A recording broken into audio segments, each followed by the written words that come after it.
எருமை மாடுங்க 2 பேரும் சேர்ந்து அடி கூடாம பண்ணிட்டீங்கல்ல. இப்ப மாடி உங்களை வச்சுக்கிறேன். ஐயோ ஐயோ ஐயோ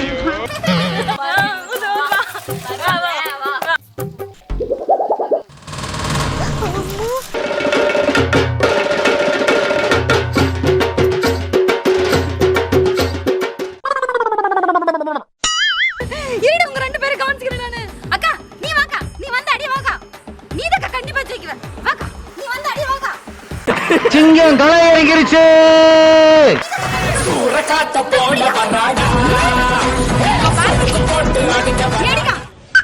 நான் நல்லா பண்றனோ இல்லையோ, ஆனா நீ நல்லா பண்ற.